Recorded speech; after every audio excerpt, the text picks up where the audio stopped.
Assalamualaikum warahmatullahi wabarakatuh. Selamat pagi, selamat siang, maupun selamat malam.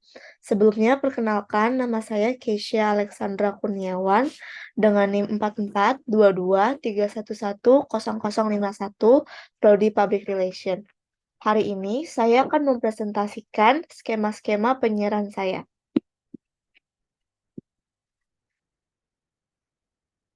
Yang pertama, saya akan menjelaskan mengenai skema penyiaran satelit. Penyiaran satelit adalah penyiaran yang memancarkan sinyal melalui satelit keluar bumi. Cakupannya bersifat global. Namun, faktanya, TV satelit hanya mampu menayangkan maksimal 250 channel dan dapat bertambah sesuai dengan transponder satelit. Berikut akan saya jelaskan skema penyiaran satelit sebagai berikut. Berawal dari peluncuran satelit, awal kerja satelit dimulai sejak peluncurannya dari stasiun ke bumi. Di bumi ke ruang angkasa. Satelit diluncurkan menggunakan roket atau pesawat luar angkasa menuju titik orbit yang dituju. Biasanya, satelit akan mengudara di area khatulistiwa arah timur. Hal tersebut dilakukan karena posisi tersebut dianggap paling sesuai karena dapat memanfaatkan rotasi bumi dengan optimal. Lalu, sesampainya di orbit yang dituju, satelit kemudian diambil alih untuk dikendalikan melalui sistem yang ada di stasiun bumi. Sistem pengendalian ini pun terbagi dalam dua metode. Yang pertama adalah metode spin stabilized satelit yang bekerja dengan menggerakkan bagian tubuh satelit agar berputar menuju ke arah yang diinginkan. Metode kedua disebut dengan three-axis body stabilized yang mengendalikan satelit berdasarkan sumbu koordinat X, Y, dan Z. Dalam metode ini akan terjadi transmisi data dari bumi ke satelit yang dinamakan uplink dan kemudian akan dikirim kembali ke stasiun di bumi dan proses tersebut dinamakan dengan downlink. Selanjutnya, satelit sendiri biasanya dilengkapi dengan beberapa transponder yang berfungsi untuk menciptakan terjadinya komunikasi dua arah. Karena pada dasarnya, satelit ini bekerja sama dengan halnya seperti repeater. Hal penting lain yang harus ada pada satelit adalah antena satelit. Antena satelit sendiri digunakan sebagai penerima transisi di setiap wilayah agar informasi dapat dengan mudah diterima oleh stasiun di bumi. Lalu saat berada di ruang angkasa, satelit mampu beroperasi berkat bantuan dari sinar matahari. Energi matahari tersebut mampu diserap lalu dihasilkan dari panel surya yang diletakkan pada sayap pesawat yang berukuran besar. Dari tiap-tiap panel surya tersebut akan menghasilkan banyak sel surya yang menghasilkan tenaga listrik saat terkena cahaya matahari. Satelit juga dilengkapi dengan sumber daya energi cadangan yang dapat dipakai hingga 12 tahun. Selanjutnya, saya akan menjelaskan tentang skema penyiaran terestrial atau digital. Penyiaran terestrial sendiri yaitu penyiaran yang menggunakan frekuensi radio VHF atau UHF seperti halnya dengan penyiaran analog namun dengan format konten yang digital. Berikut saya akan menjelaskan skema dari penyiaran televisi digital terestrial sebagai berikut. Tahapan pertama yaitu sumber program yang memproduksi konten-konten siaran. Lalu, konten tersebut difilter terlebih dahulu di master control room. Lalu, di ruangan ini berfungsi untuk dapat mengontrol semua proses siaran stasiun televisi.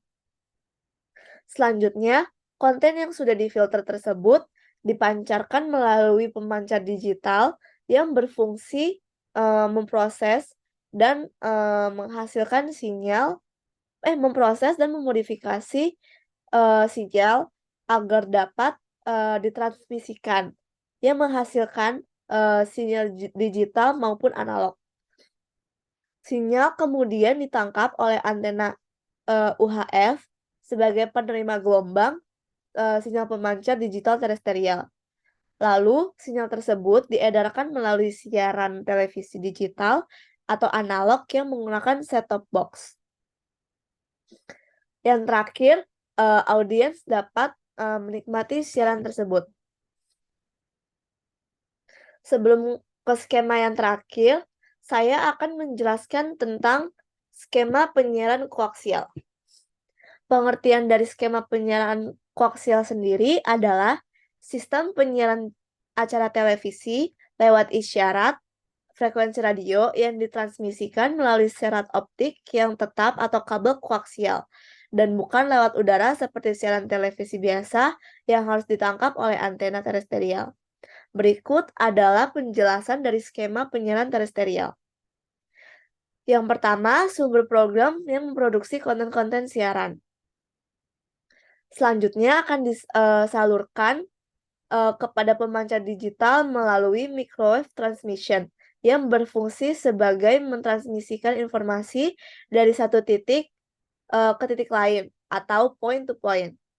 Kemudian, sinyal dipancarkan ke satelit, lalu sinyal tersebut diterima oleh kabel transmission lain.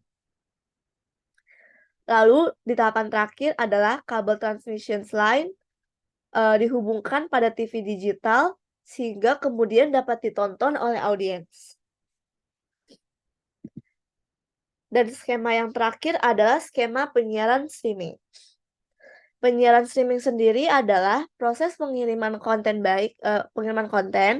baik audio atau video yang dikirim dalam bentuk yang sudah terkompres melalui internet, yang kemudian dimainkan secara langsung tanpa harus melakukan pengunduhan terlebih dahulu. Dan berikut saya akan menjelaskan skema dari penyiaran terakhir ini. Tahapan pertama dari penyiaran streaming ini adalah sumber program yang memproduksi konten-konten siaran.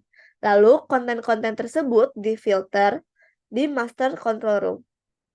Di ruangan ini dapat mengontrol semua proses siaran stasiun televisi. Selanjutnya, konten yang sudah difilter disalurkan ke antena transmisi. Sinyal konten tersebut ditangkap oleh decoder yang berfungsi untuk merubah sinyal tersebut menjadi video dan audio. Lalu setelah dari decoder selanjutnya terdapat browser internet yang dapat mengakses berbagai macam konten. Browser internet ini dapat menghubungkan ke aplikasi streaming agar lebih mudah mengakses konten-konten yang diinginkan audiens atau penonton. Dan akhirnya streaming konten tersebut dapat ditonton oleh audiens. Sekian presentasi saya mengenai skema penyiaran. Mohon maaf apabila ada kesalahan kata dan kekurangan dalam menyampaikan presentasi. Terima kasih. Wassalamualaikum warahmatullahi wabarakatuh.